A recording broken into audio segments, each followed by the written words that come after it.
नमस्कार दोस्तों। आज मैं लेकर आई हूँ एक पारिवारिक कहानी। हमारी कहानी आपको अच्छी लगे तो प्लीज हमारा चैनल सब्सक्राइब करें। बिस्तर पर बुखार से तप रही सुधा को आराम करने के लिए छोड़कर उसकी दवाइयाँ लेने गया था उसका पति बिरजू। मगर उसे अचानक टॉयलेट का प्रेशर तेज होने लगा तो वह डगमगाते हुए बिस्तर से उठते हुए बाथरूम की ओर जाने के लिए अभी बढ़ी ही थी कि उसे चक्कर आ गया। वह लगभग गिरने ही लगी थी कि तभी झाड़ू लगाती उसकी बुजुर्ग सासू माँ सुषमा जी ने उसको दौड़कर पकड़ लिया। अरे बिटिया, मुझे बता देती, मैं तुमको ले चलती।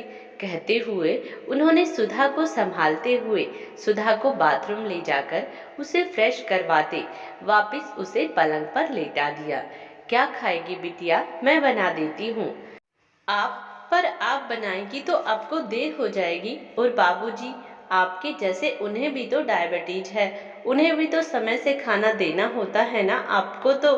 कैसे? कोई बात नहीं बिटिया, एक दिन देर से खा लेंगे तो हम बूढ़ों को कोई परेशानी नहीं हो जाएगी। सासू माँ की बात सुनकर सुधा के मन में शर्मिंदगी का भाव भर गया।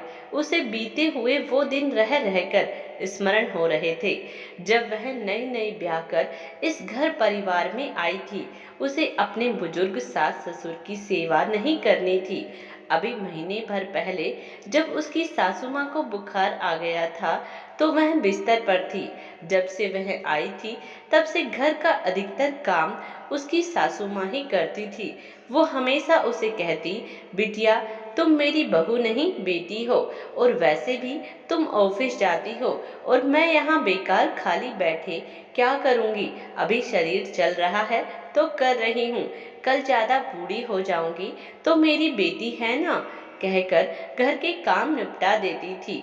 मगर असल में सुधा को इस बात का अभिमान था कि वो पैसा कमा रही है। कई बार उसके बर्ताव के चलते उसका उसके पति बिरजू से झगड़ा भी हुआ था। मगर तब भी सासू माँ को यही कहते हुए सुना था, बेटा, तू बहू से झगड़ा मत किया कर, उसे नए घर परिवार में एडजस्ट होने में वक्त लग रहा है, देखना बहुत जल्दी वो सब संभाल लेगी।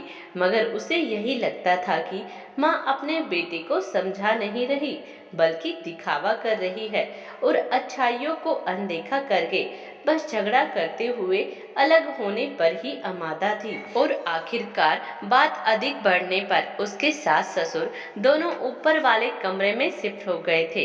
बिरजू तो अपने माँ बाबूजी से बराबर मिलता रहता था मगर वो उन्हें देखकर भी नजरें फेर कर निकल जाती थी। मगर बीते 2 दिनों से उसकी तबीयत बिगड़ी हुई थी। डॉक्टर ने तो उसे अस्पताल में भर्ती करवाने को कहा था मगर उसकी सासू माँ ने कहा, वो है ना अस्पताल में नर्स, भले ही हो मगर यहाँ उसकी माँ है और एक माँ से बढ़कर उसकी बेटी की देखभाल कोई नहीं कर सकता। तब से वह उन्हें बिस्तर पर लेटी हुई सभी कामकाज करते हुए देख रही थी। हालांकि बिरजू रसोई घर में खाना वगैरह सब देख रहा था क्योंकि सुधा ने ही एक बार कहा था कि वो उनके हाथों का खाना नहीं खाएगी, बस चाहे होटल रेस्टोरेंट से मंगवाया करो। 2 दिनों बाद जब डॉक्टर ने बताया कि वह अब पूरी तरह रिकवर कर चुकी है और वह अगले दिन से ऑफिस भी जा सकती है तो बिरजू के साथ साथ माँ ने भी खुशी जताई। सुधा ने उसी वक्त बिरजू को कहा, वह स्वस्थ हो गई है, अच्छी बात है, मगर वो अब ऑफिस नहीं जाएगी क्योंकि बीते दिन ही उसने रिजाइन कर दिया है। उसे अब ऑफिस से भी जरूरी काम करना है और वो है अपने माँ बाबूजी की सेवा। हाँ माँ जी, मुझे माफ कर दीजिए और आप फिर से अपने बेटे बेटी के साथ आकर रहिए ऊपर वाले कमरे में। नहीं, मैं बाबूजी से भी माफी मांग लूंगी, मुझे मेरे गलत व्यवहार के लिए माफ कर दीजिए और अपनी सेवा करने का मौका दीजिए। कहते हुए सुधा सासू माँ के पैरों में गिरकर रोने लगी। माँ ने उसे उठाकर गले लगाते हुए कहा, पगली, बेटियां पैरों में नहीं सिर के मुकुट के जैसे सम्मान से मस्तक पर ही अच्छी लगती है। जहाँ दोनों गले लगी हुई रो रही थी वहीं कमरे में मौजूद बिरजू तो कमरे के दरवाजे की ओट में खड़े बाबूजी की आंखें खुशी में भीगी हुई थी क्योंकि आखिरकार बड़े बुजुर्गों की बात फिर से सत्य जो साबित हो रही थी कि बुराई चाहे कितनी भी बड़ी हो मगर अच्छाई के सामने हमेशा छोटी सी रहेगी। दोस्तों, आज की हमारी कहानी आपको कैसी लगी कमेंट्स बॉक्स में ज़रूर बताइएगा और प्लीज़ हमारा चैनल सब्सक्राइब करें। धन्यवाद।